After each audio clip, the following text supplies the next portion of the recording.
আমাদের দেশে মুসলমান ইমানদার হিসেবে ভাই ভাই পরিচয় থাকা তো দূরের কথা, এমন একটা অবস্থা, কেউ চরমনায়ের মুরিদ, কেউ সারসিনার মুরিদ, কেউ অমুক পীর সাহেবের মুরিদ, কেউ আলিয়া, কেউ কওমি, কেউ আলে হাদিস, এক একজন আরেকজনকে দেখলে পরে সালাম পর্যন্ত দেয় না।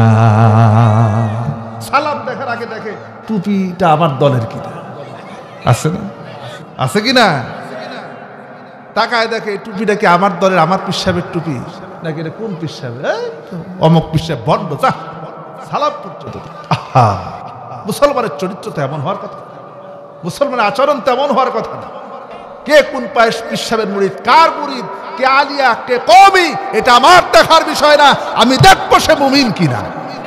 এই পৃথিবীতে আমরা মর্যাদা নির্ধারণ করি, দামি মানুষ নির্ধারণ করি, সম্মানিত নির্ধারণ করি, কার টাকা আছে, কার পয়সা আছে, কার জমি জমা আছে, কে চৌধুরী বংশের, কে মণ্ডল বংশের, কে অমক বংশের, কে তমক বংশের, এইটা দেখে আমরা মানুষকে দাম দেই, ঠিক কিনা কোন?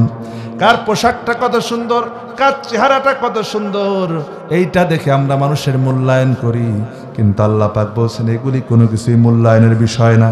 আল্লাহ পাক বলেন, ইয়া আইয়ুহান নাস ইন্না খলাকনাকুম মিন যাকারিন ওয়া উনসা وجعلناكم شعوبا وقبائل لتعارفوا إن أكرمكم عند الله أتقاكم। الله أكبر বলেন। আল্লাহ রাব্বুল আলামিন, হে পৃথিবীর মানুষ, ইন্না খলাকনাকুম, আমি তোমাদেরকে সৃষ্টি করেছি মিন যাকারিন ওয়া উনসা, একজন নারী আর একজন পুরুষ হতে। একজন হলেন আদম আলাইহিস সালাম, আরেকজন হলেন হাওয়া আলাইহিস সালাম। এই দুজন থেকে সৃষ্টি করেছি। ওয়াজআলাকুম শুউবান ওয়া কাবাইলা লিতাআরাফু, এরপরে আমি তোমাদেরকে বিভিন্ন গোত্রে ভাগ করেছি, বংশে ভাগ করেছি। কেউ চৌধুরী গোত্রের, চৌধুরী বংশের, কেউ সৈয়দ বংশের, কেউ মণ্ডল বংশের, কেউ মোল্লা বংশের, আবার বিভিন্ন পেশায় ভাগ করেছি। কেউ কুলি, কেউ মজুর, কেউ অফিসার, কেউ সেনাবাহিনী অফিসার, কেউ পুলিশ, কেউ আর্মি, কেউ বিডিআর, কেউ মজুর। এক একজনকে এক একটা জায়গা নির্ধারণ করে দিয়েছি। যার জন্য যেটা প্রয়োজন ততটুকুন দিয়েছি। এতটুকুন দেওয়ার পরে আল্লাহ বলছেন এটা করেছি কেন? কবাইলা লিতাআরাফু, যেন একজন আরেকজনের সাথে পরিচিত হতে পারো। কিন্তু মনে রেখে দিও, এই সকল কিছু যাই কিছু হোক না কেন, এগুলি আমি আল্লাহ কিছুই দেখব না। তুমি কি করেছো, কি আছে, তুমি কোন বংশের, এটা আমি দেখব না। তুমি কোন পোশাক পরেছো, এটা আমি দেখব না। তুমি কোন মর্যাদার, কোন চাকরি করেছো, কয়তলা বিল্ডিং আছে, কয়তলা বাড়ি আছে, কতটুকুন জমি আছে, ব্যাংকে কয় টাকা ব্যালেন্স করেছো, এটা আল্লাহ আমি দেখব না। আমি দেখব ইন্না আকরামাকুম ইনদাল্লাহি আতকাকুম, বরং আমি আল্লাহর কাছে সম্মানিত ব্যক্তি, মর্যাদাবান ব্যক্তি সেই যে ব্যক্তি আমি আল্লাহ রাব্বুল আলামিনকে সবচাইতে বেশি ভয় করে। চ্যানেলটি সাবস্ক্রাইব করে আমাদের সঙ্গেই থাকুন। নবী করিম সাল্লাল্লাহু আলাইহি সাল্লাম বলেছেন, বুইসতু লিউতাম্মিমা মাকারিমাল আখলাক, আমি প্রেরিত হয়েছি পৃথিবীতে মানুষকে উত্তম চরিত্র শিক্ষা দেওয়ার জন্য, উত্তম আচরণ শিক্ষা দেওয়ার জন্য, একটি সামাজিক বন্ধন তৈরি করার জন্য, একটি সামাজিক সুন্দর সমাজ উপহার দেওয়ার জন্য। সেই সমাজ উপহার দেওয়ার জন্য আমাদেরও তো কিছু কাজ দরকার, কিছু বৈশিষ্ট্য দরকার। সেজন্য আল্লাহ রাব্বুল আলামিন সূরা হুজুরাত নাজিল করে পৃথিবীর মানুষকে সামাজিক ম্যানার, সামাজিক আচরণ আল্লাহ পাক শিক্ষা দিচ্ছেন। যেরকম সুবহানাল্লাহ। আসুন আমরা এক এক করে তিলাওয়াত করি আয়াতে কারিমা, আর সামনের দিকে আগাই। পরের সবাই আউযু বিল্লাহি মিনাশ শাইতানির রাজিম, বিসমিল্লাহির রাহমানির রহিম। ইয়া আইয়ুহাল্লাযীনা আমানু লা তুকদ্দিমু বাইনা ইয়াদাইল্লাহি ওয়া রাসূলিহি ওয়াত্তাকুল্লাহা ইন্নাল্লাহা সামিউল আলিম। আল্লাহ রাব্বুল আলামিন বলছেন, ইয়া আইয়ুহাল্লাযীনা আমানু, হে ঈমানদারেরা, হে মুমিনগণ, লা তুকদ্দিমু, অগ্রবর্তী হয়েও না, এগিয়ে যেও না, বাইনা ইয়াদাইল্লাহি ওয়া রাসূলিহি, আল্লাহ এবং তার রাসূল তোমাদেরকে যে সিদ্ধান্ত দেন, যে পরামর্শ দেন, তার চাইতে তোমরা আগ বাড়িয়ে কোনো কিছু করো। ওয়াত্তাকুল্লাহ, আর এটা করার ব্যাপারে আল্লাহকে ভয় করো। ইন্নাল্লাহা সামিউল আলিম, নিশ্চয় আল্লাহ তাআলা সবকিছু শোনেন এবং জানেন, সর্বশ্রোতা এবং সর্বজ্ঞ। আল্লাহ এবং তার রাসূল আমাদেরকে যে দিক নির্দেশনা, যে পরামর্শ, যেভাবে চলতে বলেছেন, কোরআন এবং হাদিস অনুযায়ী আমরা যা পাই তার চাইতে অতিরিক্ত করাও যাবে না, কমানোও যাবে না, নিজের ইচ্ছা মতো চলা যাবে না। এটা মুমিনের কাজ না, মুমিনের বৈশিষ্ট্য না যে সে নিজের ইচ্ছা মতো নিজের জীবন যাপন করবে। মুমিনের জীবন হবে আল্লাহ এবং তার রাসূলের আদর্শ দিয়ে সাজানো, কোরআন দিয়ে সাজানো। কারণ নবী করিম সাল্লাল্লাহু আলাইহি ওয়াসাল্লামের চরিত্রই ছিল কোরআন। জোরে কোন সুবহানাল্লাহ। আম্মা জান আয়েশাকে জিজ্ঞেস করা হয়েছে, হুজুরের চরিত্র কেমন? আম্মা জান আয়েশা রাদিয়াল্লাহু তাআলা আনহা জবাব দিয়েছেন, ও সাহাবীরা, তোমরা কি কোরআন পড়ো না? সাহাবায়ে কেরাম বললেন, হ্যাঁ, আমরা তো কোরআন পড়ি। হযরতে আয়েশা রাদিয়াল্লাহু তাআলা আনহা বলেন, তোমরা যদি কোরআন পড়ে থাকো তাহলে জেনে রাখো আল্লাহর নবীর চরিত্র হচ্ছে কোরআন। নবীজির চরিত্র কি? এই জন্যই তো বিশ্বনবী জনাবে মুহাম্মদুর রাসূলুল্লাহ সাল্লাল্লাহু আলাইহি ওয়াসাল্লাম তিনি যখন বিদায় হজ্জের ভাষণে, আল্লাহর নবীর জীবনের সবচেয়ে গুরুত্বপূর্ণ ভাষণ, ওই দিনে নবীজি সাহাবীদের সামনে ভাষণ দিতে গিয়া বললেন, তারাকতু ফীকুম আমরাইনি লান তাদিল্লু মা তামাসসাকতুম বিহিমা কিতাবাল্লাহ ওয়া সুন্নাত রাসূলি। আল্লাহ নবী বলেন, তারাকতু ফীকুম আমরাইন, আমি তোমাদের কাছে দুটা জিনিস রেখে যাচ্ছি। জোরে বলেন কয়টা? আরো জোরে বলেন কয়টা? দুইটা জিনিস রেখে যাচ্ছি, তার মধ্যে লান তাদিল্লু মা তামাসসাকতুম বিহিমা, যতক্ষণ পর্যন্ত এই দুটি জিনিসকে তোমরা আঁকড়ে ধরবে, ধারণ করবে। লান তাদিল্লু, লামে তাকিদ ব্যবহার করেছেন, কখনোই পথভ্রষ্ট হবে না, বিপথে যাবে না, পথভ্রষ্ট হবে না, যতক্ষণ পর্যন্ত এই দুটি জিনিসকে আঁকড়ে ধরবে। একটি হচ্ছে কিতাব আল্লাহ, আল্লাহ পাকের কিতাব আল কোরআন, আর 2 নম্বর হচ্ছে সুন্নাত রাসূলিহি, রাসূলের আদর্শ। যেরকম সুবহানাল্লাহ। সুন্নাহ মানে কি? আদর্শ। সুন্নাহ মানে আদর্শ, রীতি নীতি, পথ পন্থা, পদ্ধতি, আদর্শ, এটাকে বলা হয় সুন্নাহ। যে ব্যক্তি রাসূলের আনুগত্য করলো সে যেন আল্লাহর আনুগত্য করলো। শুধু তাই নয়, আল্লাহ পাকের নবী বলেছেন, মান আতাআনি ফাকাদ আতা আল্লাহ ওয়া মান আসানি ফাকাদ আসাল্লাহ।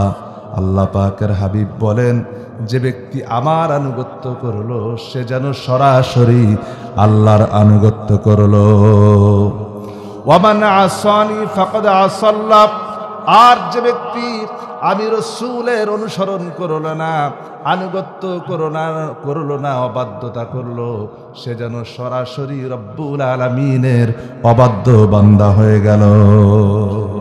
তার মানে আল্লাহর রাসূলের আনুগত্যের মাধ্যমেই আল্লাহর আনুগত্য প্রতিষ্ঠিত হয়। আল্লাহর রাসূলের আনুগত্য ছাড়া কেউ যদি মনে করে যে আমি শুধু কোরআন মানি, হাদিস মানি না, সে তো মুমিনই থাকবে না। ঠিক কিনা কর? টাটকা কাফের। কি কাফের? টাটকা কাফের। আমার বাবাজিরা, কারণ হলো আল্লাহ রাব্বুল আলামিন কোরআনে কারীমের মধ্যে সরাসরি আমাদেরকে নির্দেশনা দিচ্ছেন, ওয়াতিউল্লাহা ওয়ার রাসূলা লাআল্লাকুম তুরহামুন। আল্লাহু আকবার। আল্লাহ রাব্বুল আলামিন বলেন, আল্লাহর আনুগত্য করো আর রাসূলের আনুগত্য করো, লাআল্লাকুম তুরহামুন, তাহলে তোমাদের উপরে আমার রহমত করা হবে, দয়া করা হবে। জোরে কোন সুবহানাল্লাহ। আমরা তো জীবনের সকল ক্ষেত্রে ইমানদার হিসেবে মুমিন হিসেবে, মুসলমান হিসেবে আমার লক্ষ্য, আমার চাওয়া পাওয়া, আমার চাহিদা তো একমাত্র এটাই যে আমি আল্লাহর একজন ভালোবাসার বান্দায় পরিণত হই। ঠিক কিনা কন? আল্লাহর ভালোবাসা পেতে চাই কারা কারা? সবাই কি চাই নাকি? আমরা কি আল্লাহর ভালোবাসা পেতে চাই? সবাই বলেন আমিন। আল্লাহ কবুল করুক, বলেন আমিন।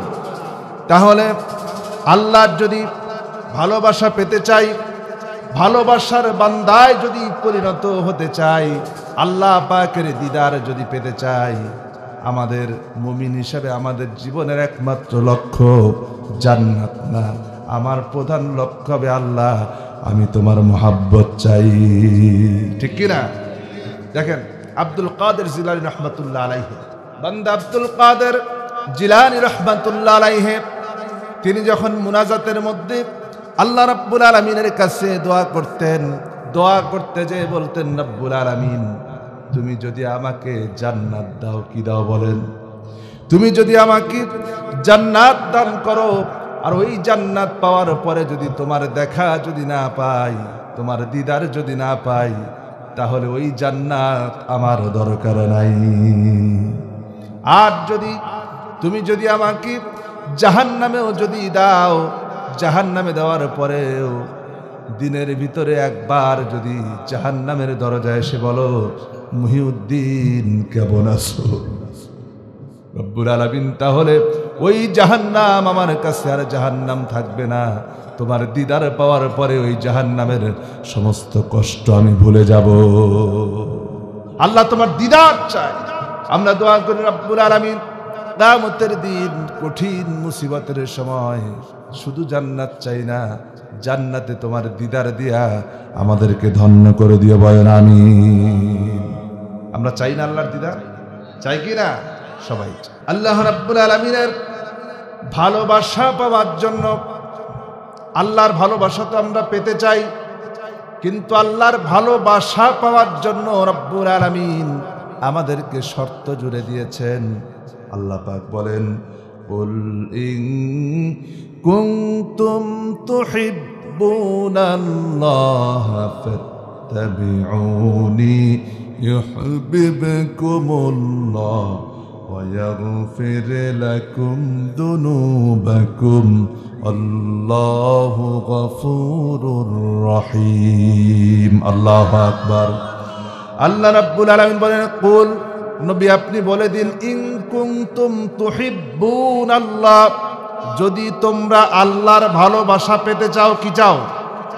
আল্লাহর ভালোবাসা যদি পেতে চাও, ফাত্তাবিউনি, তাহলে আমার অনুসরণ করো, আমার আনুগত্য করো। কার আনুগত্য? রাসূলের আনুগত্য। কার আনুগত্য? রাসূলের আনুগত্য করো। যদি আল্লাহর ভালোবাসা পেতে চাও তবে রাসূলের আনুগত্য করো, তাহলে আল্লাহ পাক কি করবেন? ইউহিব্বুকুমুল্লাহ, রব্বুল আলামিন তোমাদেরকে ভালোবাসবেন। শুধু তাই নয়, ওয়া ইয়াগফির লাকুম, তোমাদেরকে ক্ষমা করে দিবেন, যুনুবাকুম, তোমাদের পাপ রাশিসমূহ ক্ষমা করে দেবেন। আল্লাহু গফুরুর রহিম, আর আল্লাহ হচ্ছেন ক্ষমাশীল এবং মেহেরবান। সুবহানাল্লাহ। আমরা তো রাসূলের আনুগত্য বলতে শুধুমাত্র মনে করছি আল্লাহ রাসূল যেভাবে নামাজ শিখাইছেন সেভাবে নামাজ পড়ব, যেভাবে জিকির শিখাইছেন জিকির করব, যেভাবে রোজা রাখতে শিখাইছেন রোজা করব, এতটুকুই শেষ। কিন্তু নবী করিম সাল্লাল্লাহু আলাইহি ওয়াসাল্লাম যে একটি রাষ্ট্রের প্রেসিডেন্ট ছিলেন, একটি আদর্শ রাষ্ট্রনেতা ছিলেন, সেটার অনুসরণ আমরা করতে রাজি না। ঠিক কিনা বলেন? সেখানে আমরা অনুসরণ করতে চাই। যেখানে সহজ সেটা বানার বেলা খুব ভালো, সেটা মানতে খুব ভালো। মিষ্টি খাওয়া সুন্নাত, কোনো অসুবিধা নাই, মিষ্টি জনমের খাওয়া খায়। কিন্তু নবী করিম সাল্লাল্লাহু আলাইহি ওয়াসাল্লাম যে দিন প্রতিষ্ঠা করার জন্য, ইসলামকে প্রতিষ্ঠা করার জন্য, একটি ইসলামী রাষ্ট্রকে টিকিয়ে রাখার জন্য একটানা দুইটানা প্রায় 27টি যুদ্ধের সেনাপতির দায়িত্ব পালন করেছেন, সেই জায়গায় মুসলমান রাস্তায়। ঠিক কিনা? সেখানে আমরা ওইখানে অনুসরণ করতে নারাজ। ওইটা কঠিন কাজ, ওইখানে যাওয়া যাবে। ওখানে গেলে তো মার খাওয়া লাগবে, ওখানে গেলে জেল আছে, ওখানে গেলে কষ্ট আছে, ওইখানে যাওয়া যাবে না। আল্লাহ তাআলা বলেছেন, ফাত্তাবিউনি, রাসূলের অনুসরণ করো, আনুগত্য করো। এই আনুগত্য জীবনের সব জায়গায়, রান্নাঘর থেকে শুরু করে সংসদ ভবন পর্যন্ত, জীবনের সকল ক্ষেত্রে, কৃষিকাজ থেকে শুরু করে বঙ্গভবন পর্যন্ত সব জায়গায় রাসূলের আদর্শ দিয়ে জীবন গড়ার নাম হচ্ছে রাসূলের আনুগত্য করা, ঠিক কিনা? কিন্তু সেই আনুগত্য আজ আমাদের মধ্যে আছে না। আল্লাহ রাব্বুল আলামিন এরপরে 2 নম্বর আয়াতের ভিতরে, প্রথম নম্বর আয়াতের ভিতরে যতটুকুন বুঝলাম, জীবনের সকল ক্ষেত্রে আনুগত্য হবে কার? আল্লাহ এবং তার রাসূলের, এর বাইরে যাওয়া যাবে না। 2 নম্বর আয়াত আল্লাহ পাক বলেন, ইয়া আইয়ুহাল্লাযীনা আমানু লা তারফাউ আসওয়াতাকুম ফাওকা সাওতিন নবী ولا تجهروا له بالقول كجهر بعضكم لبعض أن تحبط أعمالكم وأنتم لا تشعرون আল্লাহ রাব্বুল আলামিন বলেন, ইয়া আইয়ুহাল্লাযীনা আমানু, আবার আমাদেরকে ডাকতেছেন আল্লাহ, আবার আমাদেরকে ডেকে বলছেন, লা তারফাউ আসওয়াতাকুম ফাওকা সাওতিন নবী, ও বিশ্বাসীরা, তোমরা যারা ঈমান এনেছো, তোমাদের কণ্ঠের আওয়াজ যেন আমার রাসূলের গলার আওয়াজের চাইতে উঁচু হয়ে না যায়। সুবহানাল্লাহ, সুবহানাল্লাহ। আমার রাসূলের গলার আওয়াজের চাইতে যেন উঁচু হয়ে না যায়। আনুগত্যের বিষয়টা তো আগে ছিল, আনুগত্য তো বাইরে করাই যাবে না। আর এখানে রাসূল, আল্লাহ তাআলা কি বললেন? আমার রাসূল যেভাবে কথা বলেন, সেই যেখানে কথা বলেন সেখানে যেন তোমাদের আওয়াজটাও উঁচু না হয়। আল্লাহু আকবার, কি মর্যাদা দিয়েছেন আল্লাহ পাক তার হাবিব। দেখুন এই আয়াতে কারিমা কখন নাযিল হল। বুখারী শরীফের বর্ণনা এসেছে, বনি তামিম গোত্রের প্রতিনিধি নির্বাচন করা হবে। কাকে প্রতিনিধি বানাবেন এটা নিয়ে আলাপ চলছে, আলাপ আলোচনা চলছে। আমাদের আলাপ আলোচনা হয় না এক সময় মসজিদে বসে, কারে সভাপতি বানাবো, কারে সেক্রেটারি বানাবো, কে যোগ্য, এটা নিয়ে অনেক আলোচনা হয়। আমরা তো বানানোর সময় খুঁজে খুঁজে বের করি কার একটু টাকা আছে, কার একটু পয়সা আছে, নামাজ পড়ুক আর না পড়ুক, কে একটু দান করবে বেশি। অথচ এমন লোক মসজিদের সভাপতি আমি দেখেছি নামাজই পড়ে না, আছে না? আপনাদের এলাকায় মনে হয় নাই, অন্তত আছে। নামাজ পড়ে না, এক ওয়াক্ত নামাজে মসজিদে যায় না, ওই লোক মসজিদের সভাপতি হয়ে বসে আছে। এরপরে ঈদ মাঠের সভাপতি, বেনামাজ। মুসলমানের সমাজে একটি মসজিদে নামাজি মানুষ থাকতে কি করে মুসলমানের সমাজে একজন বেনামাজি লোক মসজিদের মেম্বার হয়, মুতাওয়াল্লি হয়, কেমনে হয়? অথচ আল্লাহ রাব্বুল আলামিন মসজিদের দায়িত্বশীল কারা হবে, মুতাওয়াল্লি কারা হবে, কি কি যোগ্যতা থাকা লাগবে, কি কি বৈশিষ্ট্য থাকা লাগবে, তাও কোরআনে কারীমের মধ্যে সূরা তাওবার মধ্যে স্পষ্ট বলে দিয়েছেন। সুবহানাল্লাহ। আল্লাহ রাব্বুল আলামিন বলেন, ইন্নামা ইয়ামুরু মাসাজিদাল্লাহি মান আমানা বিল্লাহি ওয়াল ইয়াউমিল আখির। আল্লাহ রাব্বুল আলামিন প্রথম নম্বরে বলেছেন মসজিদের দায়িত্বশীল তারা হবে যারা নাকি ইমানদার। কি হবে? ইমানদার। 2 নম্বরে নামাজ আদায় করবে, 3 নম্বরে যাকাত প্রদান করবে, তারাই হবে মসজিদের দায়িত্বশীল। 5টি আর ভালো কাজের আদেশ দেবে, অন্যায় কাজ থেকে বাধা প্রদান করবে। এই 5টি বৈশিষ্ট্য যার মধ্যে থাকবে তারাই হবে মসজিদের দায়িত্বশীল। কিন্তু আজকে এই 5টি বৈশিষ্ট্য আলো পাওয়া যায়। হ্যাঁ, আমরা মুতাওয়াল্লি বানাই তারে যে সবচেয়ে সমাজে খারাপ কাজ করে বেড়ায়, সুদ ঘুষ খায়া বেড়ায়, ঘুষ ছাড়া সইও করে না, ফাইল সই করে না, পরে বানাইছি মসজিদের সভাপতি। অথচ আল্লাহ বলছেন সভাপতির বৈশিষ্ট্য হবে, দায়িত্বশীলের বৈশিষ্ট্য হবে যে মানুষকে অন্যায় থেকে বাধা প্রদান করবে, ভালো কাজের আদেশ দিবে, ও নিজেই ভালো কাজ করে না, বাধা দেবে, আর তাদেরকে বানাচ্ছি আমরা। আর ইমানদার তো পরের কথা, নবীজি তো বলেই দিয়েছেন, মান তারাকা সালাতান মুতাআম্মিদান ফাকাদ কাফার। যে ব্যক্তি ইচ্ছা করে নামাজ ছেড়ে দিল সে কুফরি করলো। আর কুফরি করলে কি হয়? কুফরি করলে কি হয়? মুসলমান থাকে। বাইনাল আবদি ওয়া বাইনাল কুফরি তারকুস সালাত। মুমিন বান্দা আর কাফেরের মধ্যে পার্থক্য কি? নামাজ। সেই নামাজ নাই, অথচ মসজিদে সব। নাউযুবিল্লাহ, কোন সমাজে বসবাস করছে? নবী করিম সাল্লাল্লাহু আলাইহি ওয়াসাল্লাম বনু তামিম গোত্রের প্রতিনিধি বানাবেন, প্রতিনিধি নির্বাচন করবেন।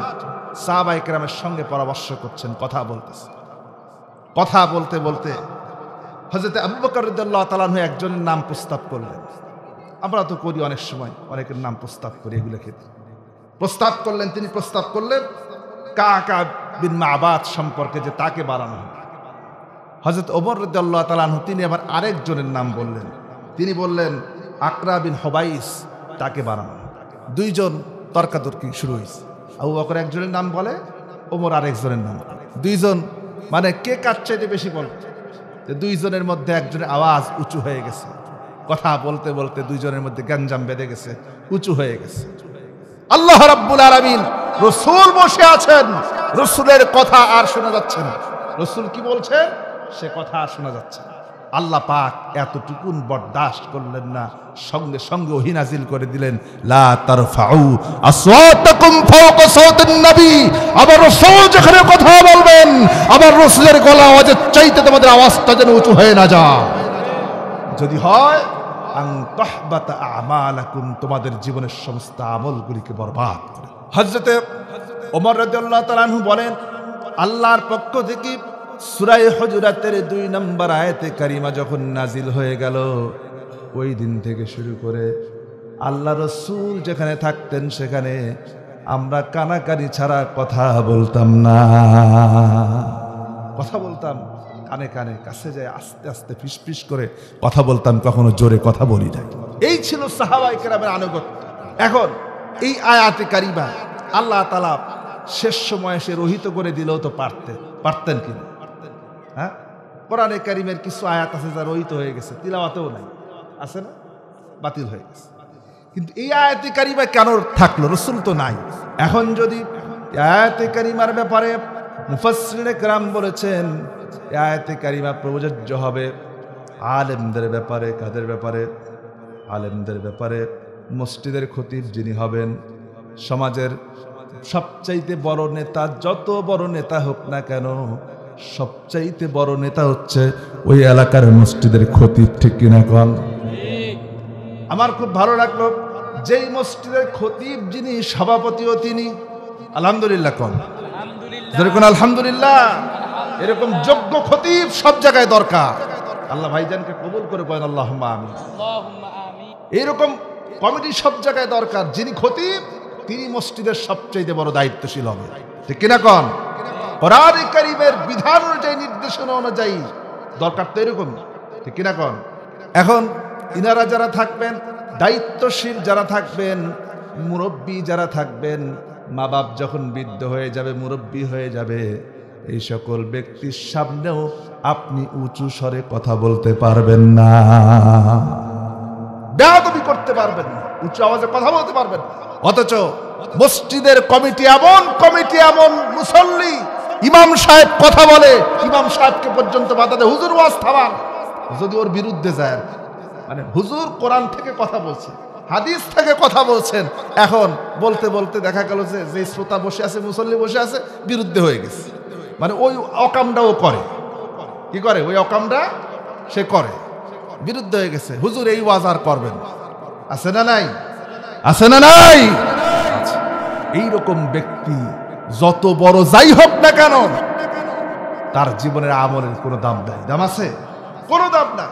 সে তো তার আমলকে নষ্ট করে দিয়েছে। আলেমের সঙ্গে বেয়াদবি করে, হুজুরের সঙ্গে বেয়াদবি করে, পীর সাহেবের সঙ্গে বেয়াদবি করে, মা বাপের সঙ্গে বেয়াদবি করে, সমাজে তো সম্মানিত লোকদের সঙ্গে বেয়াদবি করে। আমার বাবাজিরা, এবার আসেন, যদি আলেমদের সাথে, নবীদের সাথে, নবীর সামনে যদি কেউ নিচু স্বরে কথা বলে, তার পুরস্কার কি হবে? তার পরবর্তী আয়াতে আল্লাহ পাক বলে দিয়েছেন। আল্লাহ পাক বলেন, ইন্নাল্লাযীনা ইয়াগুদ্দুনা আসওয়াতাহুম ইনদা রাসূলিল্লাহি উলাইকাল্লাযীনা ইমতাহানাল্লাহু কুলুবাহুম লিত্তাকওয়া লাহুম মাগফিরাতুন ওয়া আজরুন আযীম। আল্লাহু আকবার। আল্লাহ রাব্বুল আলামিন বলেন, নিশ্চয়ই যারা আল্লাহ রাসূলের সামনে তাদের কণ্ঠটাকে নিচু করে, নিচু আওয়াজে কথা বলে, উঁচু আওয়াজ করে না, চেঁচায় না, চেঁচামেচি করে না, উঁচু আওয়াজে কথা বলে না, আল্লাহ রাব্বুল আলামিন উলাইকাল্লাযীনা ইমতাহানাল্লাহু কুলুবাহুম লিত্তাকওয়া, আল্লাহ তাআলা তাদের হৃদয়টাকে, তাদের অন্তরটাকে তাকওয়ার জন্য নির্ধারিত করে নেন, বাছাই করে নেন, তাকওয়া বান বানায় দেন, মুত্তাকি বানায় দেন। জোরে কোন সুবহানাল্লাহ। বর্তমান সময়েও যারা আলেমদের সাথে, হুজুরদের সাথে, মা বাবার সাথে, মুরব্বীদের সাথে যারা নিচু আচরণ করে, নিচু আওয়াজে কথা বলে, বিনয়ী আচরণ করে, বিনয়ের সঙ্গে চলাফেরা করে, রব্বুল আলামিন ওই সকল মানুষদেরকে ভালোবাসেন, আর ওই মানুষগুলিকে রব্বুল আলামিন মুত্তাকি বানায় নেন। কিন্তু দেখবেন যে মানুষগুলি নাকি বিনয়ী না, যত বড় আলেম হোক না কেন, কিন্তু বিনয়ী না, অহংকারী আছে না? একটু মাদ্রাসায় লেখাপড়া করছে, একটা কামেল পাশের সার্টিফিকেট আছে, অথবা দাওরা পাস করছে, বাবা বিরাট ব্যাপার, নিজে নিজে কি মনে করে, কি মুরব্বী, কি তার ওস্তাদ মনে করে আমি যা জানি আর তা কেউ জানে, অথচ বিনয়ী আচরণ করে। যারা আলেম হয়, প্রকৃত পক্ষে যে আলেম হয়, সে মানুষের সামনে অভদ্র আচরণ করতে পারে না, বিনয়ী হয়, ঠিক কিনা কর? এবং যে মুত্তাকি হয়, পরহেজগার হয়, তাদের আচরণটা বিনয়ী হয়, ঠিক কিনা? তারা উদ্ধত্তপূর্ণ আচরণ করে।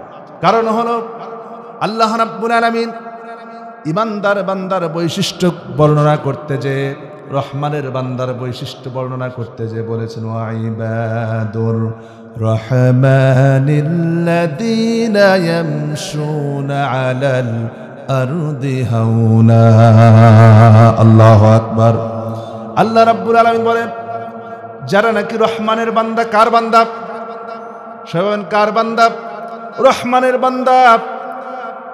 ইবাদুর রহমানিল্লাযীনা ইয়ামশুনা ফিল আরদি হাওনা, তারা যখন জমিনের উপরে চলাফেরা করে তখন তারা বিনয়ের সাথে চলাফেরা করে, অহংকার করে না। আর ওয়াইদা খাতাবাহুমুল জাহিলুনা ক্বালু সালামা, আর যখন তার সঙ্গে কোনো জাহেল ব্যক্তি, মূর্খ ব্যক্তি, যে ইসলাম বোঝে না, কোরআন বোঝে না, দিন বোঝে না, ফাসেক ব্যক্তি যখন তার সঙ্গে তর্ক করার জন্য আসে, তখন তাকে বলে সালাম, তোমার সাথে কোনো কথা নেই, আসছে তর্ক করার জন্য, আসে না যে হুজুরে ঠেকাইতে যায়, কিছু জানে না, 2 কলম পড়ছে, মানে 2 পাতা পড়ছে, বাংলা বই 2 পাতা পড়ে হুজুরের সঙ্গে তর্ক করার জন্য যায়, ভালো মানুষের সঙ্গে তর্ক করার জন্য যায়। আল্লাহ পাক বলছেন, ওই ভালো মানুষগুলি যারা, আল্লাহ পাকের বান্দা যারা, তারা ওই মানুষের সঙ্গে তর্ক বিতর্ক জুড়ে দেয় না, বরং সে কি করে, বলে ক্বালু সালাম, তোমাকে সালাম ভাই, তুমি ভালো থাকো, তোমার সাথে আমার তর্ক করার দরকার নেই, আমি গেলাম। আর যে বোঝে না তারাই তর্ক করে, ঠিক কিনা কন?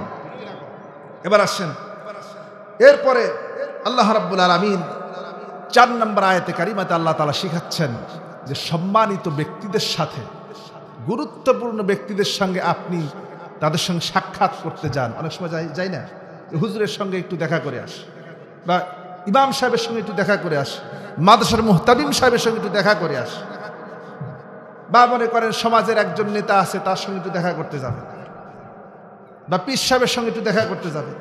এখন এই দেখা করতে গেলে পরে আপনি বাইরে যায় কি করবে? বাড়িতে যায় পিছনে, হুজুর বাইরে আসেন, বাইরে আসেন, এরকম এটা করা যাবে? করা যাবে। আমরা তো মানে বিশেষ করে গ্রামের ইমাম যদি হয়, আর গ্রামের খতিব যদি হয়, ইমাম যদি হয়, তাহলে মানে নিজে তো মনে করে যে ইমাম সাহেব তো রাখছি গোলাম, ইমাম কি গোলাম মনে করে ইমামরে, আমি বেতন দিই, আমি টাকা দিই, হুজুর তো আমার গোলাম, ইমাম সাহেবের গোলাম মনে করে। আর দরকার রাত 10টার সময়, 12টার সময়, হুজুর খতিব সাহেব, ইমাম সাহেব বাইরে আসেন, বাড়ি থেকে ডাকতে থাকে। আল্লাহ পাক কি বলছেন দেখেন। আমার কথা শুনতে কষ্ট হচ্ছে আপনাদের? যতটুকু আমাদের দরকার, আমাদের ম্যানার শিখাচ্ছে ইসলাম, কি ম্যানার আমাদেরকে দিচ্ছে, আর আমরা করিটা। আচরণটা আমাদের কেমন হওয়া দরকার। সূরা হুজরাত আল্লাহ তাআলা নাজিল করেছেন মানুষকে আচরণ বিধি শিক্ষা দেওয়ার জন্য। সেই সূরা হুজরাত থেকে আলোচনা করছে, কথাগুলি বুঝতে হবে, এটা আমাদের জীবনের জন্য দরকার, ঠিক কিনা কম? আল্লাহ রাব্বুল আলামিন বলেন, ইন্নাল্লাযীনা ইউনাদুনাকা মিন ওয়ারাইল হুজুরাত আকতারুহুম লা ইয়াকিলুন। আল্লাহু আকবার বলেন। আল্লাহ রাব্বুল আলামিন বলেন, যারা ঘরের বাইরে থেকে, ইন্নাল্লাযীনা ইউনাদুনাকা, ও নবী যারা আপনাকে ডাকে, ঘরের বাইরে থেকে ডাকে, হে রাসূল বাইরে আসেন, এ মুহাম্মদ বাইরে আসো। কিছু আরব বেদুইন ছিল, মূর্খ, গ্রাম থেকে আসতো, মানুষের সঙ্গে কেমন আচরণ করতে হয়, কেমন করে কথা বলতে হয়, তারা এই বিষয়গুলি জানতো না। তারা না জানার কারণে আল্লাহ রাসূলকে তারা ঘরের বাইরে থেকে চিল্লা পাল্লা করে ডাকতো। আল্লাহ রাব্বুল আলামিন ওহী নাজিল করে সেটাও বলে দিলেন, তোমরা আমার রাসূলকে ঘরের বাইরে থেকে চিল্লা পাল্লা করে ডেকো না। আর যারা নাকি ডাকে ঘরের বাইরে থেকে, যারা রাসূলকে ডাকে, তারা তো জাহেল, তারা তো মূর্খ, নির্বোধ না হলে পরে তো চিল্লা চিল্লা একজন সম্মানিত মানুষকে ডাকতে পারে না, ঠিক কিনা? বরং কি করো, ওয়ালাউ আন্নাহুম সাবারু হাত্তা তাখরুজা ইলাইহিম লাকানা খায়রুল লাহুম আল্লাহু গফুরুর রহিম। আল্লাহ রাব্বুল আলামিন বলেন, যদি তারা যদি আন্নাহুম সাবারু, ডাকা ডাকি না করে যদি ধৈর্য ধারণ করে, কি করে? ডাকা ডাকি না করে ধৈর্য ধারণ করে। কতক্ষণ? হাত্তা তাখরুজা ইলাইহিম, যতক্ষণ পর্যন্ত এই সম্মানিত ব্যক্তিটা বাড়ি থেকে বের হয়ে না আসেন, যতক্ষণ পর্যন্ত এই ব্যক্তি ঘর থেকে বের হয়ে না আসেন, ততক্ষণ পর্যন্ত যদি অপেক্ষা করে, লাকানা খায়রুল লাহুম, এটাই তোমাদের জন্য কল্যাণকর। জোরে বলেন সুবহানাল্লাহ। কিন্তু আমরা কি তা করি? আমাদের আসলের মধ্যে তা পাওয়া যায় না। কত তাড়াহুড়া আমার চাইতে হুজুরের কি এর কাজ? হুজুর তো সারাদিন বইয়েই থাকে, বসে থাকা মানুষের ডাকতে গেছি, সমস্যাটা কত যুক্তি খাড়া করবে। আল্লাহ বলছেন অপেক্ষা করো, ধৈর্য ধরো, যতক্ষণ পর্যন্ত বের হয়ে না আসে অপেক্ষা করো, আল্লাহ পাক তোমাদেরকে কল্যাণ দান করবেন। জোরে কোন সুবহানাল্লাহ।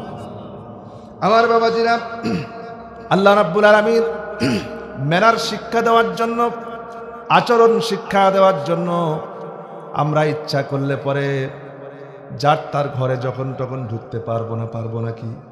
ঢুকা যাবে নাকি? ঢুকা যাবে না।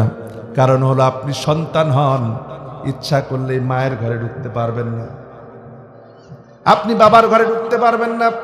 আপনার ছেলে সাবালক হয়ে গেছে, বালেগ হয়ে গেছে, ইচ্ছা করলে যখন তখন ঢুকতে পারবেন না। আল্লাহ রাব্বুল আলামিন আপনার জন্য নির্ধারিত পন্থা বলে দিয়েছেন, এই তিনটার সময়ে কোনো সাবালেক মানুষের ঘরে ঢুকতে পারবা না, আল্লাহ নিষেধ করেছেন। আল্লাহ পাক বলেন, ইয়া আইয়ুহাল্লাযীনা আমানু লিয়াস্তাযিনকুমুল্লাযীনা মালাকাত আইমানুকুম والذين لم يبلغوا الحلم منكم 3 مرات من قبل صلاة الفجر وحين تضعوا ثيابكم من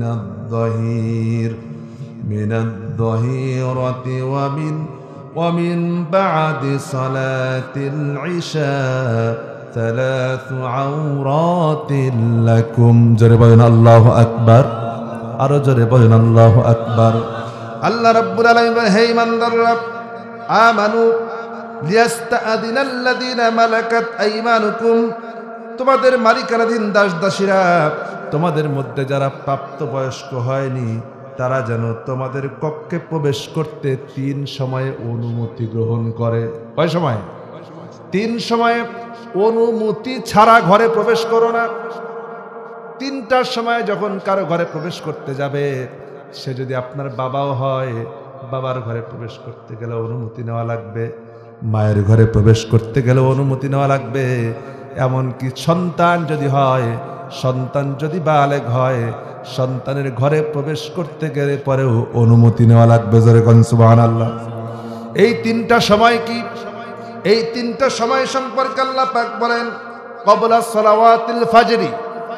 1 নম্বর হচ্ছে ফজরের সালাতের আগে, ফজরের আজানের আগে যখন যদি প্রয়োজন পড়তে পারে মায়ের ঘরে প্রবেশের, প্রয়োজন পড়তে পারে সন্তানের ঘরে ঢোকার, প্রয়োজন পড়তে পারে ছেলের ঘরে ঢোকার, কিন্তু ঢোকার আগে আগে দরজায় নক করো, অনুমতি গ্রহণ করো, অনুমতি পেলে পরে প্রবেশ করো।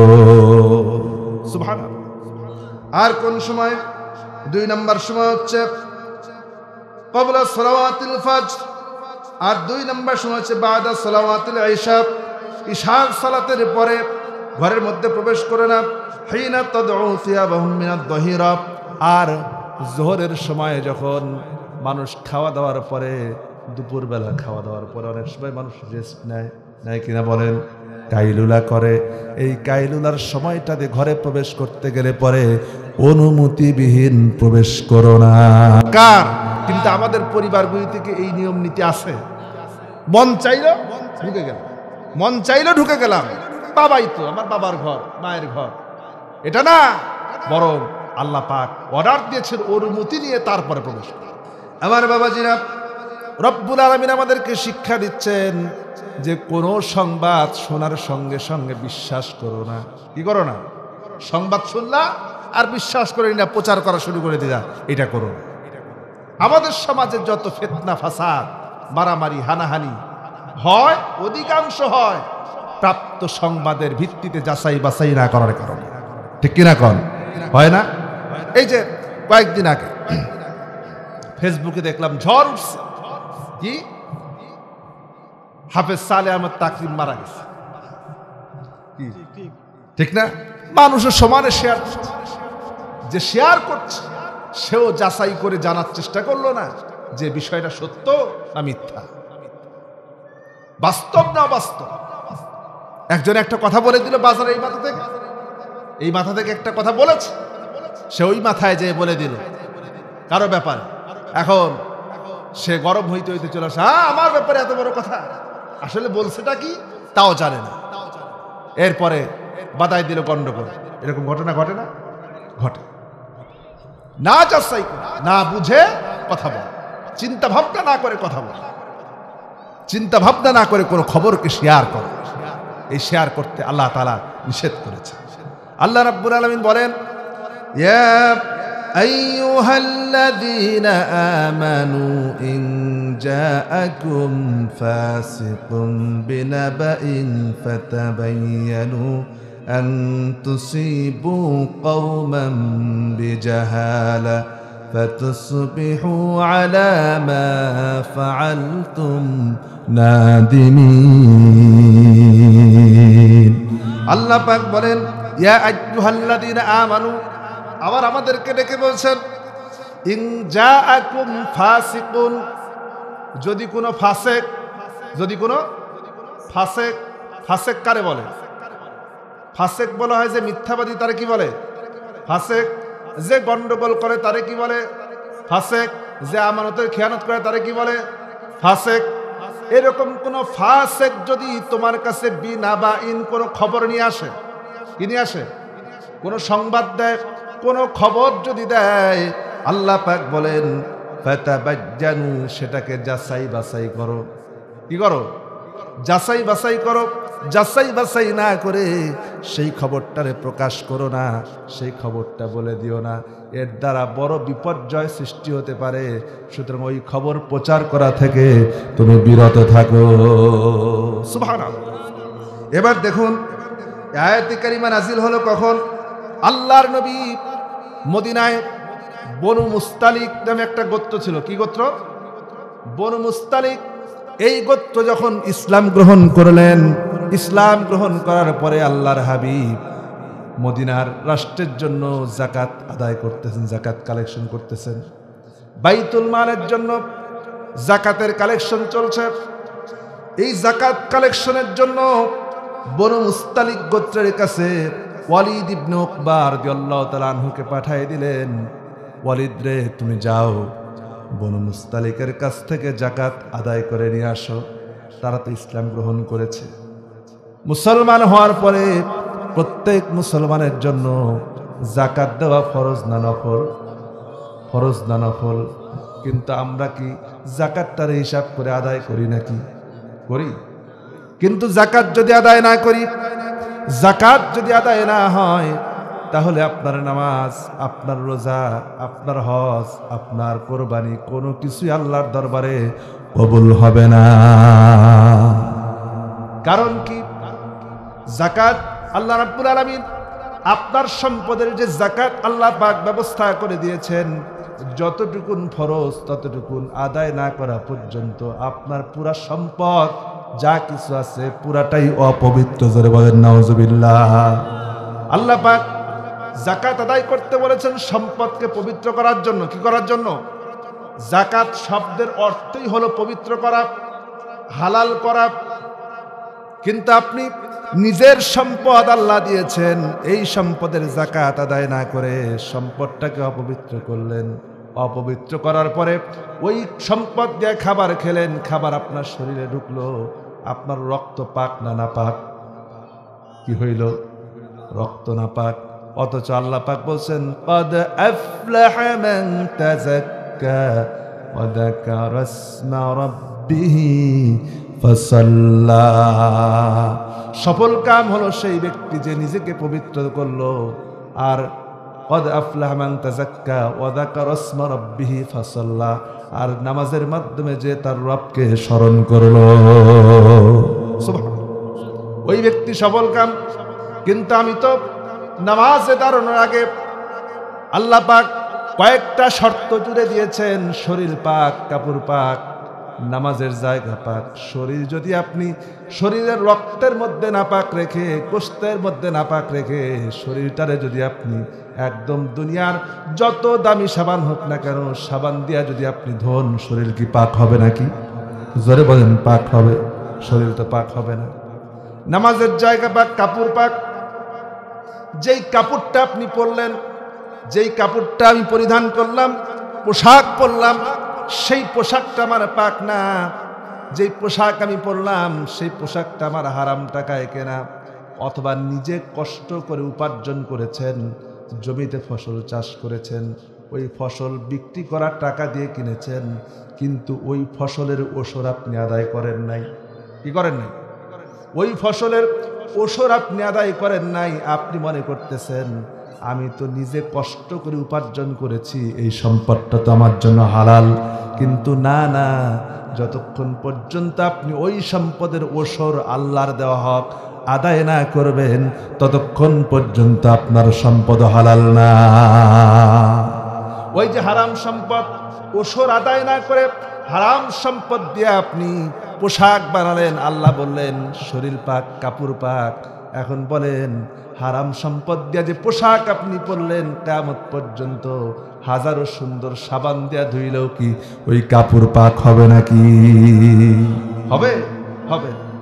তাহলে নামাজ কবুল হওয়ার জন্য, রোজা কবুল হওয়ার জন্য, আপনার অন্যান্য ইবাদতগুলি কবুল হওয়ার জন্য জাকাতের গুরুত্ব সবচাইতে বেশি। জাকাত আদায় না করা পর্যন্ত আপনার সম্পদ পবিত্র হবে না, শরীর পবিত্র হবে না, অন্য কোনো ইবাদত আল্লাহর দরবারে কাজে লাগবে না। খুব ভালো করে বোঝার চেষ্টা করেন। আল্লাহর নবী ওয়ালিদ ইবনে উকবাকে পাঠালেন জাকাত গ্রহণ করার জন্য বনু মুস্তালিকের কাছে। বনু মুস্তালিক গোত্র কেবলমাত্র নতুন ইসলাম গ্রহণ করেছে, কিন্তু ওয়ালিদ ইবনে উকবার সাথে বনি মুস্তালিক গোত্রের নেতাদের আগে থেকেই দ্বন্দ্ব ছিল। কি ছিল? দ্বন্দ্ব ছিল। পথিমধ্যে যাওয়ার পরে ওয়ালিদ ইবনে উকবা মনে মনে ভাবলেন যে তাদের কাছে যাব না, যদি যাই আমাকে যদি হেনস্থা করে, আমাকে যদি অপদস্থ করে, এই জন্য পথ থেকে ঘুরে আসলেন। আর আল্লাহর নবীর কাছে খবর দিলেন, হে রাসূল, বনু মুস্তালিক গোত্র যাকাত দিতে অস্বীকার করেছে আর তারা আমার বিরুদ্ধে যুদ্ধ ঘোষণা করেছে। যারা বলেন নাউজুবিল্লাহ। এই খবরটা সত্য না মিথ্যা? মিথ্যা, পথিমধ্যে ঘুরে গিয়েছে। আল্লাহর নবী সাহাবীর কথা বিশ্বাস করলেন। আল্লাহর হাবিব বিশ্বনবী মুহাম্মদ রাসূলুল্লাহ সাল্লাল্লাহু আলাইহি ওয়াসাল্লাম এবার খালিদ ইবনে ওয়ালিদকে বললেন, সেনাবাহিনী তৈরি করো, যুদ্ধের জন্য প্রস্তুতি হও। খালিদ ইবনে ওয়ালিদ রাদিয়াল্লাহু তাআলা আনহুকে দ্বিতীয়বারে পাঠিয়ে দিলেন, অস্ত্র শস্ত্র সহ সৈন্য সামন্ত সহ পাঠালেন। আর পাঠানোর সময় আবার বলে দিলেন, আগে একজন দূত হিসাবে বনু মুস্তালিক গোত্রের কাছে যাবা, যাওয়ার পরে খবর নিবা তারা কি আসলেই যাকাত দিতে অস্বীকার করেছে নাকি। আল্লাহর নবী সাহাবী খালিদ ইবনে ওয়ালিদ যখন গেলেন, যাওয়ার পরে দেখলেন না সবাই যাকাত দেওয়ার জন্য বসে আছে, কিন্তু রাসূলের কানে খবর গিয়েছে যাকাত তারা দেবে না। যাকাত প্রস্তুতি নিয়ে বসে আছে। আল্লাহ নবীর কাছে যখন এই খবর চলে আসলো, সব যাকাতগুলো উঠায় নিয়া খালিদ ইবনে ওয়ালিদ রাদিয়াল্লাহু তাআলা আনহু নবীজির কাছে যখন আসলেন, আল্লাহ তাআলা ওহী নাজিল করে দিলেন, ও ঈমানদাররা, কোনো খবর যাচাই বাছাই না করা পর্যন্ত বিশ্বাস করো না। সমাজের যতগুলি অপরাধ হয় তার মধ্যে আপনি হিসাব করে লক্ষ্য করে দেখবেন প্রায় 40 থেকে 50% অপরাধ হয় মিথ্যা খবরের কারণে, মিথ্যা সংবাদের কারণে। এই জন্য সংবাদ পাইলে পরে পরেই ও যুবকেরা ফেসবুকে ইউটিউবে সংবাদ দেখার সাথে সাথেই শেয়ার করো না, আগে যাচাই করো। আল্লাহ অর্ডার করেছেন আগে যাচাই করো, সেটার ব্যাপারে সঠিক তথ্য নাও। তথ্য যদি তোমার কাছে সঠিক হয় তাহলে সেটা শেয়ার করো, তার আগ পর্যন্ত কোনো সংবাদকে শেয়ার করো না। কিন্তু আজকে সোশ্যাল মিডিয়াতে অধিকাংশ খবরই ভুয়া, ঠিক কিনা? অধিকাংশ খবর কি ভুয়া, আর সেটা কি আমরা সমানে শেয়ার করি। আল্লাহ নিষেধ করেছে। আল্লাহ রাব্বুল আলামিন এবার বলছেন, মুমিনদের মধ্যে যদি দ্বন্দ্ব হয়, মুমিনদের মধ্যে দ্বন্দ্ব হয় না, ভাই ভাই মারামারি হয় না? আপনাদের এলাকায় মনে হয় না? হয়, ভাই ভাই মারামারি হয়। তাহলে কি করবা? মারামারি আরো বাধায় দাও।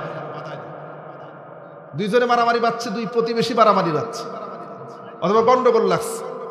এখন বর্তমানে অধিকাংশ মানুষ হয়েছে কেমন, যে মারামারি লাগছে লাগুক, আরেকজন যে খোসা দেয়, আরেকজন যে লাগায় দেয়, যাতে গন্ডগোল থামানো তো দূরের কথা, এমন কথা বলবে যে গন্ডগোল যা ছিল তার চাইতে আরো বাড়বে।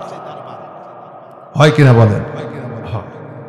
অথচ আল্লাহ কি বলেছেন, وَإِن طَائِفَتَانِ مِنَ الْمُؤْمِنِينَ اقْتَتَلُوا فَأَصْلِحُوا بَيْنَهُمَا فَإِن بَغَتْ إِحْدَاهُمَا عَلَى الْأُخْرَى فَقَاتِلُوا الَّتِي تَبْغِي حَتَّى تَفِيءَ إِلَى أَمْرِ اللَّهِ। আল্লাহ রাব্বুল আলামিন বলেন, যদি মুমিনদের দুই দলের মধ্যে দ্বন্দ্ব হয়, গন্ডগোল হয়, ফাসাদ হয়, জমি নিয়ে মারামারি হোক, সম্পদ নিয়ে মারামারি হোক, ভাইয়ে ভাইয়ে মারামারি হোক, যেটাই হোক না কেন, গন্ডগোল যদি লাগে, ফাসাদ যদি লাগে, তাহলে কি করো? ফাসলিহু বাইনাহুমা, দুজনের মধ্যে মীমাংসা করে দাও। আল্লাহ নবী বলেছেন, যেই ব্যক্তি দুইজন মুমিন ভাইয়ের মধ্যে গন্ডগোল লাগার পরে মীমাংসা করে দেয়, রব্বুল আলামিন ওই বান্দার আমল নামায় একটা উমরা হজের সওয়াব দিয়া দে। এত বড় ফজিলত, এত বড় মর্যাদা দিয়েছেন যে দুইজনের মধ্যে মীমাংসা করে দাও। আজকে মীমাংসা না করে আমরা আরো লাগানোর চেষ্টা করি, ঠিক কিনা কোন? আল্লাহ পাক বলেন, দুইজনের মধ্যে মীমাংসা করতে গেলা, মনে করে এই যে দুই ভাই আছে, মনে করে না ঝগড়া লাগছে, ঝগড়া লাগার পরে আপনি গেলেন মীমাংসা করার জন্য। এখন এই ভাইয়ের মেজাজ খারাপ, এমন চেতা চেতলো, কোনো কথাই মানবে না, আছে না? দুইজন লাগছে, আপনি যত ভালো বুঝান, দুইজনকে বুঝাচ্ছেন, একজনের মেজাজ এত খারাপ, কারো কথা শুনবে না, ও যা বলবে তাই। আল্লাহ পাক বলছেন, যদি ফাইন বাগত কেউ যদি এরকম ঔদ্ধত্যপূর্ণ হয়, ইহদাহুমা দুইজনের কোনো একজন যদি ঔদ্ধত্যপূর্ণ আচরণ করে, কোনো কথা না শোনে, মীমাংসার কথা যদি না শোনে, আলাল উখরা তাদের মধ্যে কেউ ফাকাতিরুল্লাতি তাবগি, তাহলে তার বিরুদ্ধে তোমরা ব্যবস্থা গ্রহণ করো। কি করো? তার বিরুদ্ধে ব্যবস্থা গ্রহণ করো। যে কথা শুনবে না ওইটারে আচ্ছা মতো করে ধরো, ওইটার আর সারাসারি নেই। কেন মীমাংসা হবি না বেটা? তো মীমাংসা আসাই লাগবে, না আসলে খবর আছে। অর্ডার কার? আল্লাহ। ওইটারে ধরো শক্ত করে, তারপরে মীমাংসা করো যতক্ষণ পর্যন্ত হাত্তা তাফিয়া ইলা আমরিল্লাহ। আর এই মীমাংসাটা তো হবে আল্লাহর কোরআন অনুযায়ী, কি অনুযায়ী? নাকি নিজের মন মতো? কিন্তু আমাদের সমাজের অধিকাংশ বিচার সালিশ এটা কি কোরআন দ্বারা হয় না নিজের মন মতো হয়? নিজের মন মতো হয়। অথচ আল্লাহ পাক বলছেন বিচার ফায়সালা করতে গিয়ে হাত্তা, আল্লাহ পাক বলেছেন ওয়ালা তাত্তাবিউ হাওয়া, নিজের মনের অনুসরণ করো না, আনুগত্য করো না, নিজের ইচ্ছা অনুযায়ী বিচার করো না, বরং আমি আল্লাহ তোমাকে যে ফায়সালা দিয়েছি সেই ফায়সালা অনুযায়ী বিচার ফায়সালা করো। নিজের আত্মার অনুসরণ করো না, ইচ্ছার অনুসরণ করো না বিচার করতে যে। অথচ আমরা আমাদের দেশে অধিকাংশ বিচার হয় নিজের ইচ্ছা অনুযায়ী, মন অনুযায়ী, মত অনুযায়ী। মন চাইলো একটা রায় দিয়ে দিল। এই রায়টা দেওয়ার দায়িত্ব ছিল মুফতি সাহেবের। আগে মুফতি সাহেবের কাছে সরে, এখন বিচার তো মুফতি সাহেবরা করে না। বিচার করে কারা? বিচার করে হচ্ছে আমাদের সমাজের ওই দুইটা টাকা পয়সা মাতাব্বর, কোরআন নাই, হাদিস নাই, কোনো জ্ঞান নাই, তারে বসাই দিয়েছেন বিচার করার জন্য। তাহলে বিচারটা হবে কি? বিচার করার, সমাজের বিচার করে একমাত্র দায়িত্ব হচ্ছে কোরআন এবং হাদিসের অগাধ পাণ্ডিত্য যারা আছে এইরকম ব্যক্তিকে বিচার করে আসনে বসার, তাহলে প্রকৃত বিচার হবে। ঠিক কিনা বলে? এরপরে আল্লাহ রাব্বুল আলামিন কোরআনে কারীমের ভিতরে এরপরে বলছেন 10 নম্বর আয়াত, ইন্নামাল মুমিনুনা ইখওয়াতুন ফাসলিহু বাইনা আখওয়াইকুম ওয়াত্তাকুল্লাহা লাআল্লাকুম তুরহামুন। আল্লাহ রাব্বুল আলামিন বলেন ইন্নামাল মুমিনুনা ইখওয়া, প্রত্যেক মুমিন ভাই ভাই। প্রত্যেক মুমিন কি? আমরা সকলেই কি ভাই ভাই? ভাইয়ের সঙ্গে ভাইয়ের সম্পর্ক, হৃদয়ের সম্পর্ক, ঠিক কিনা কন? কিন্তু এই ভাইয়ের সম্পর্ক ভাইয়ের সঙ্গে কতটা মধুর হবে, কতটা সুন্দর হবে, একজন নিজের আপন ভাইয়ের সঙ্গে সম্পর্ক ততটা হবে না যদি সে মুমিন না হয়। কি না হয়? মুমিন না হয়। মুমিনের সঙ্গে সম্পর্ক হবে এটা হৃদয়ের সম্পর্ক, আত্মার সম্পর্ক। এমনকি বাবার সঙ্গে ছেলের সম্পর্ক নাও থাকতে পারে এই মুমিন না হওয়ার কারণে। ঠিক কিনা বলেন? যেমন করে একটা উদাহরণ দিলে পরে ভালো বুঝবেন। হযরতে আবু বকর রাদিয়াল্লাহু তাআলা আনহু আল্লাহর নবীর সবচেয়ে কাছের সাহাবী। তিনি বদরের প্রান্তরে গিয়েছেন যুদ্ধ করার জন্য। এমন যুদ্ধ, যেই যুদ্ধটা হচ্ছে বাবার বিরুদ্ধে ছেলের, ছেলের বিরুদ্ধে বাবা। হযরতে আবু বকর রাদিয়াল্লাহু তাআলা আনহু মুসলমানদের পক্ষে তরবারি ধরেছেন, আর হযরত আবু বকরের সন্তান আব্দুর রহমান তরবারি ধরেছে কাফেরদের পক্ষে। এবার লক্ষ্য করুন মজার কাহিনী। যুদ্ধের ময়দান থেকে ফিরে আসলেন, হযরত আবু বকরের সন্তান আব্দুর রহমান ধরা পড়েছে মুসলমানদের হাতে। ৭০ জন বন্দির মধ্যে আব্দুর রহমানও ছিলেন, আবু বকরও ছিলেন। যখন বন্দি অবস্থায় এসেছে, মসজিদে নববীতে বেঁধে রাখা হয়েছে বন্দীদেরকে। এমন সময় হযরত আবু বকর রাদিয়াল্লাহু তাআলা আনহু গেলেন দেখা করার জন্য বন্দীদের সঙ্গে। বন্দীদের সঙ্গে দেখা করতে যেয়ে দেখেন নিজের সন্তান বন্দী অবস্থায়। নিজের সন্তান বন্দী অবস্থায় দেখে হযরত আবু বকর বলছেন, তুমিও বন্দী হয়েছ। এবার আব্দুর রহমান বলছেন, আব্বাজান, বদরের প্রান্তরে একবার না, দুইবার না, তিনবার আমি আপনাকে আমার তরবারির সামনে পেয়েছি, কিন্তু আপনি বাবা আমার বিরুদ্ধে যুদ্ধ করার জন্য এসেছেন, এই জন্য আমি আপনাকে ছেড়ে দিয়েছি। ছেলের কথা শুনে হযরত আবু বকর রাদিয়াল্লাহু তাআলা আনহু কি জবাব দিলেন?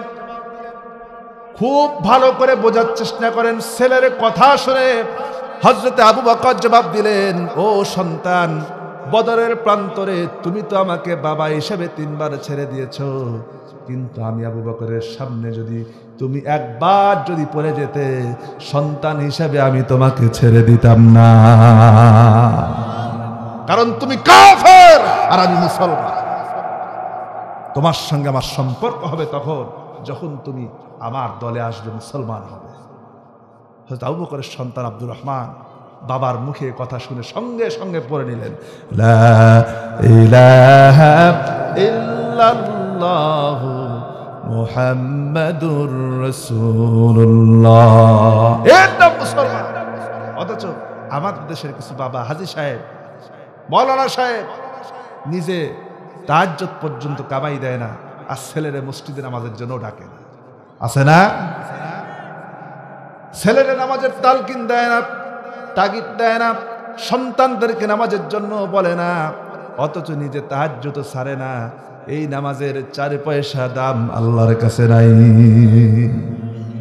নিজে নামাজ পড়ো, সন্তানদেরকে নামাজের জন্য তাগিদ দাও।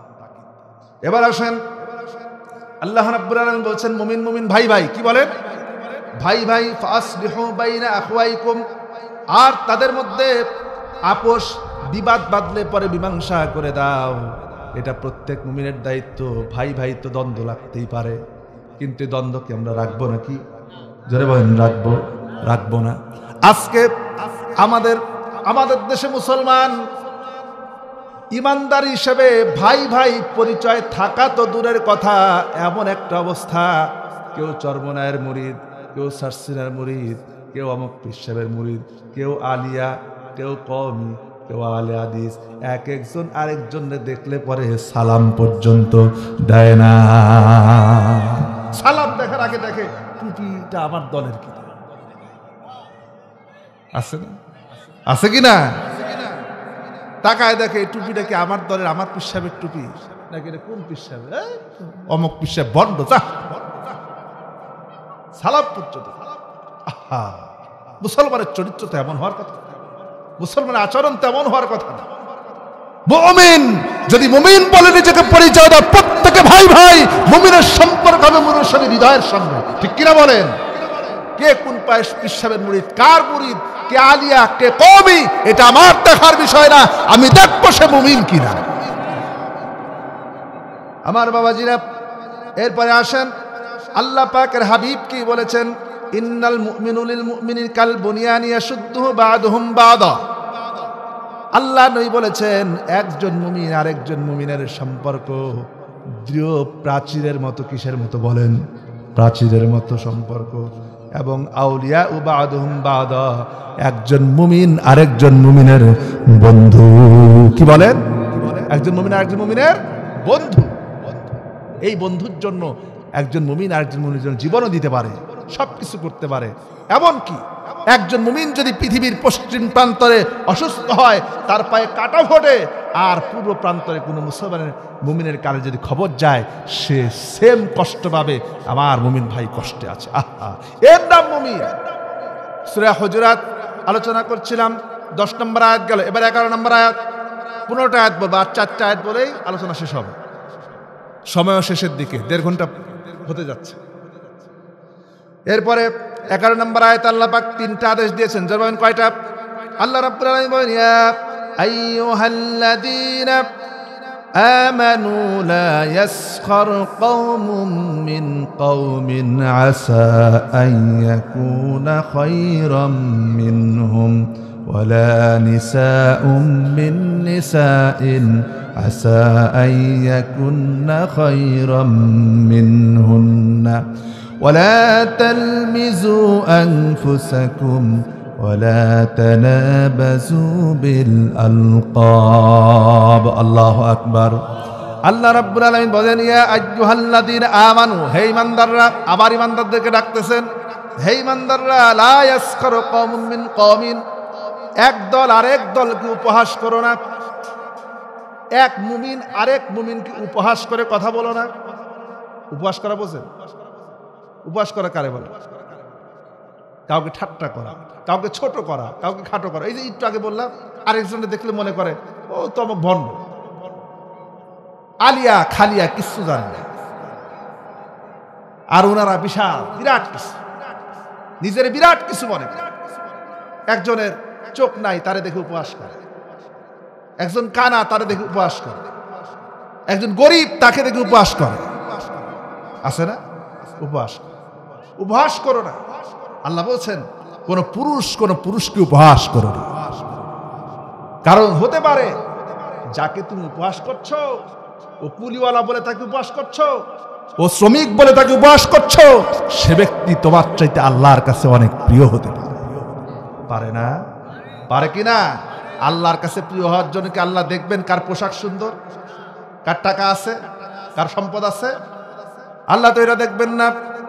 আল্লাহ রাব্বুল আলামিন তোমার পোশাক দেখবেন না তুমি কেমন, তোমার চেহারা দেখবেন না তুমি কেমন, তোমার টুপিটা দেখবেন না তোমার টুপিটা কত সুন্দর, লম্বা না পাস করলি না গোল, এটা আল্লাহ দেখবেন না। তোমার দাড়িটা কত সুন্দর, এটা আল্লাহ দেখবেন না। আল্লাহ দেখবেন ওয়ালাকিন ইয়ানজুরু ইলা কুলুবিকুম, আল্লাহ দেখবেন তোমার অন্তর। কি দেখবেন?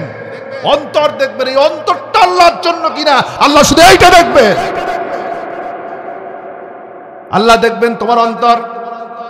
আর মুমিন নারীদেরকেও বলেছেন, নারীদের মধ্যে এই অভ্যাসটা আরো বেশি, ঠিক কিনা কোন?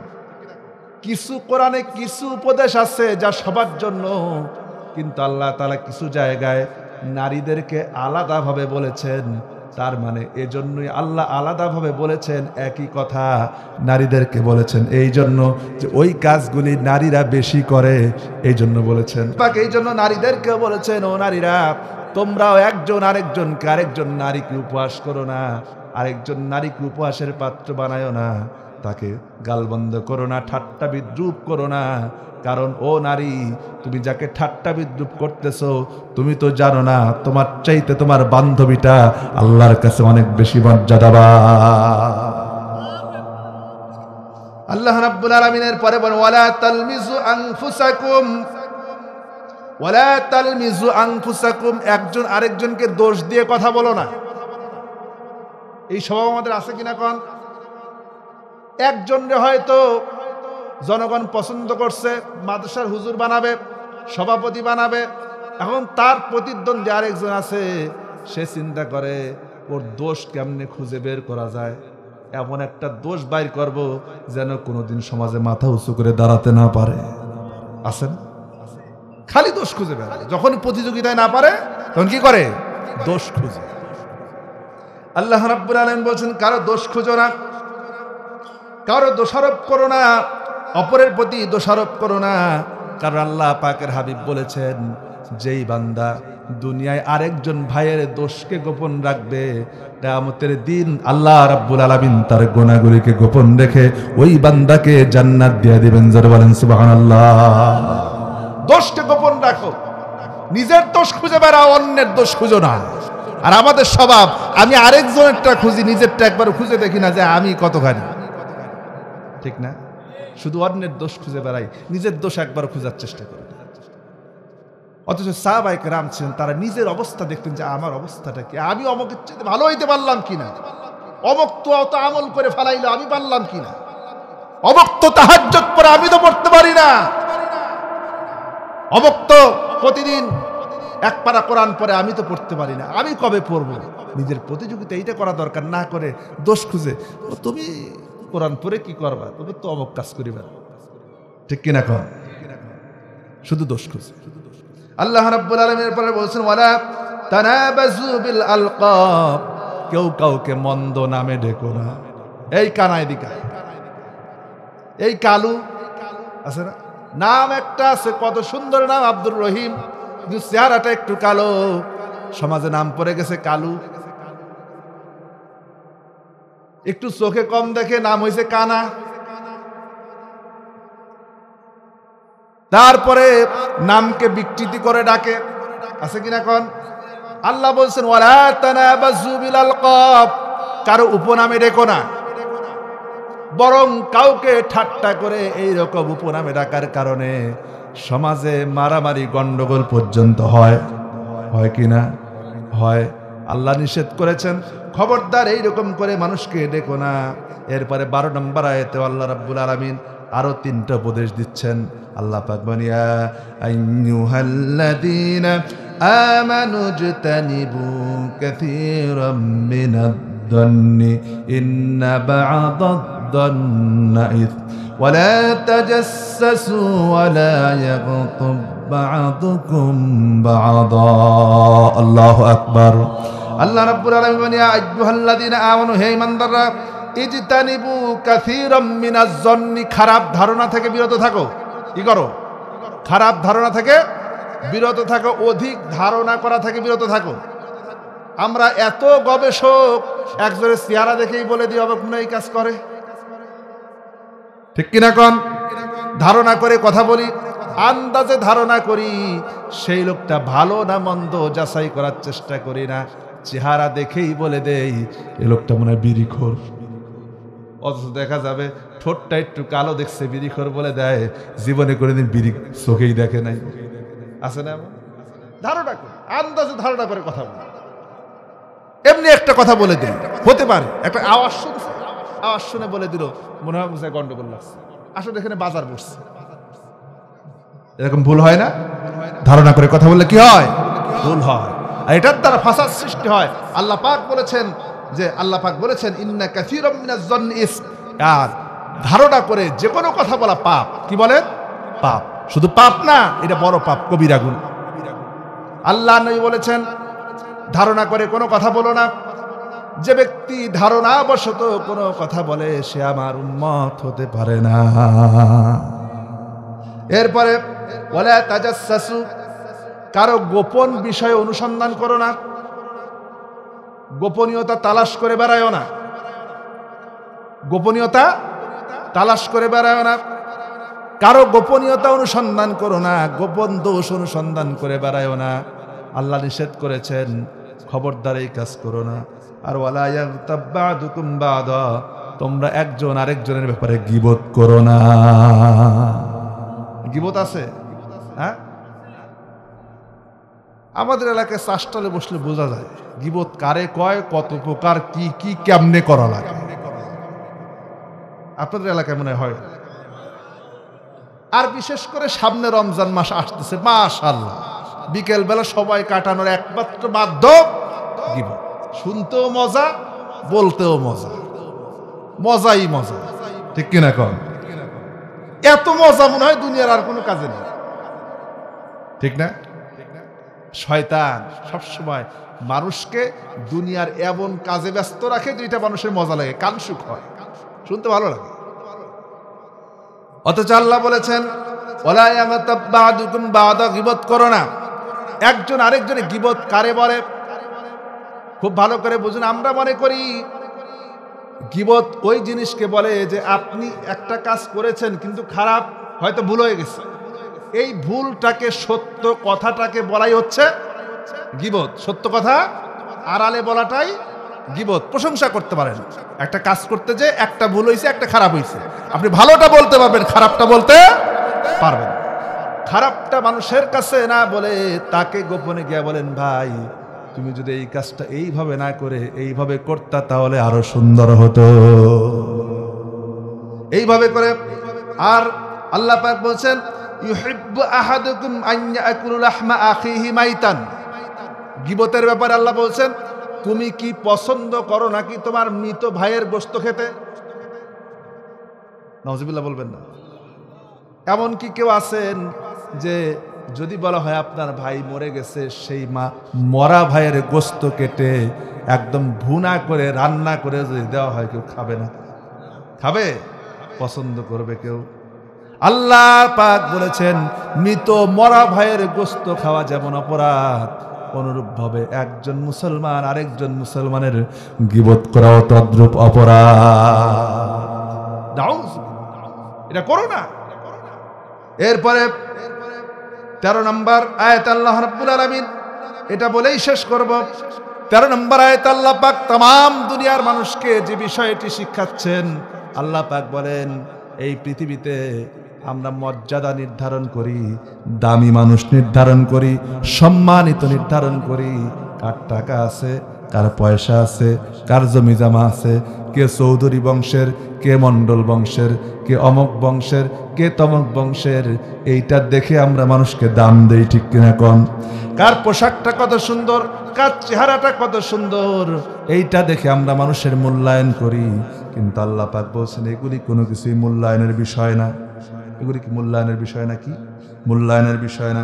আল্লাহ পাক বলেন ইয়া আইয়ুহান নাসু ইন্না খলাকনাকুম মিন যাকারিন ওয়া উনসা وجعلناكم شعوبا وقبائل لتعارفوا إن أكرمكم عند الله أتقاكم الله أكبر বলেন আল্লাহ রাব্বুল আলামিন হে পৃথিবীর মানুষ ইন্না খলাকনাকুম আমি তোমাদেরকে সৃষ্টি করেছি মিন যাকারি ওয়া উনসা একজন নারী আর একজন পুরুষ হতে একজন হলেন আদম আলাইহিস সালাম আরেকজন হলেন হাওয়া আলাইহিস সালাম এই দুজন থেকে সৃষ্টি করেছি ওয়া জাআলাকুম শুউবা ওয়া কাবাইলা লিতাআরাফু এরপরে আমি তোমাদেরকে বিভিন্ন গোত্রে ভাগ করেছি বংশে ভাগ করেছি কেউ চৌধুরী গোত্রের চৌধুরী বংশের কেউ সৈয়দ বংশের কেউ মণ্ডল বংশের কেউ মোল্লা বংশের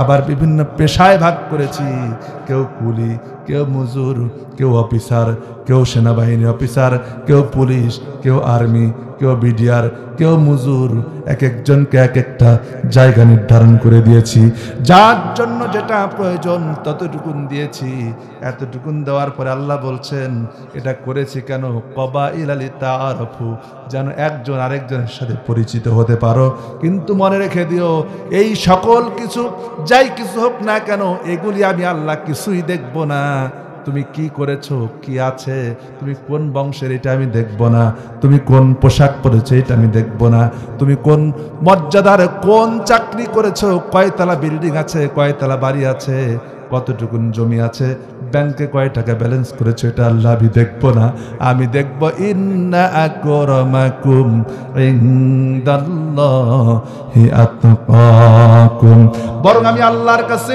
সম্মানিত ব্যক্তি মর্যাদাবান ব্যক্তি সেই যে ব্যক্তি আমি আল্লাহ রাব্বুল আলামিনকে সবচাইতে বেশি ভয় করে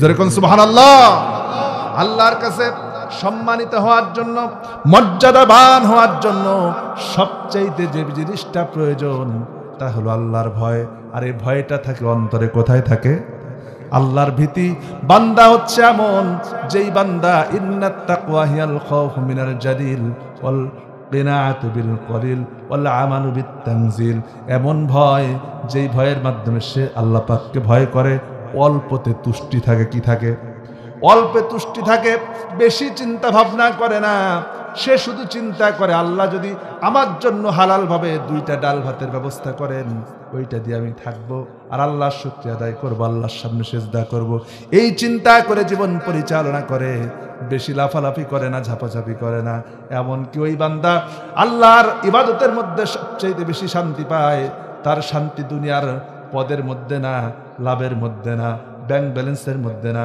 সন্তান সন্ততির মধ্যে না তার একমাত্র শান্তি হচ্ছে সিজদার মধ্যে